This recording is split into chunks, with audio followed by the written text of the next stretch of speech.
I didn't think we'd get in, because I think too much. We were always going to get in. Yeah. We sorted that out. I'm interested in Australian iconography and how advertising says things about our culture or how things are represented. I work in sculpture, painting, and more recently video. I'd never been to the races, but I'm interested in spectacles, and the Melbourne Cup's obviously a big one. So I started creating these fascinators as horse heads, and each has a character. And I took one around to Nic's place and said, I want to take these to the Cup, what do you think? And he said, they have to be worn. I've mainly been doing portraiture for sort of the last 10 years or so, with a bit of documentary work sprinkled through that. Lighting is quite a big part of the mood that I make in my photography. I was hoping that we'd get a really sunny day. However, on the day, it was a Melbourne day, so there's 4 seasons in one day. And you can see that in the photos too. There's bright blue skies and then there's just apocalyptic grey. And, you know, the 4 horses of the apocalypse were coming riding in. One of the first things that was directed towards us was, fuck it right in the pussy! It's great fun, it's a serious sport, but there are associated issues. The representation of women in sport at times.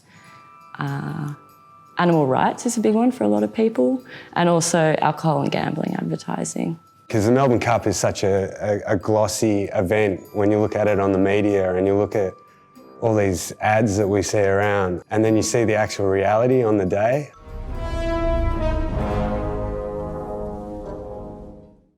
Oh, look, it always looks better in print, man. Like, that's why I liked working for Fairfax for so much. I mean, I see so much stuff out there that is on digi, and it's nothing like holding it in your hands or actually looking at it. I mean, when finding a printer, like, it's really important that I get on well with them, that they can see the vision that I have. I found Selena does that every time I work with her.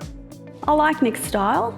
There's a really beautiful storytelling element to everything that I've seen, a great quirkiness. Everything's always a really interesting picture. There's always something amazing going on in it, and it's always beautifully executed. Seeing something that you have shot or something that's important to you printed always elicits a very different result from a photographer. It's permanent, it's real, and it has a great tangibility about it that you just can't get from something that's on a screen. The media that we arrived on was a crystal gloss media, which is almost a metallic, but not quite. It's a little bit Vegas sometimes for a lot of work, but absolutely perfect for the project that we're working on together.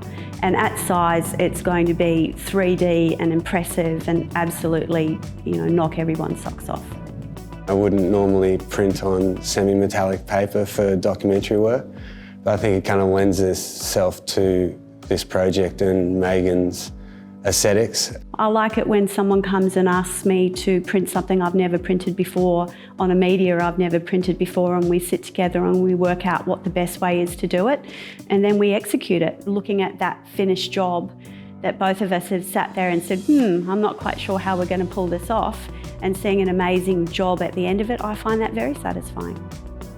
What I loved when I'd seen the final series that he's created is that it tells a story and he does it in a fun way. Some people took them quite seriously as an animal rights protest. Other people thought they were a TAB ad. And we were talking about a lot of different things at once in the project. So in that way, it feels successful. In a way, the photography is the work, and the fascinators were kind of tools to create something. It's a full package, I'd like to say, yeah. I think we work well as a team, you know? Had our moments.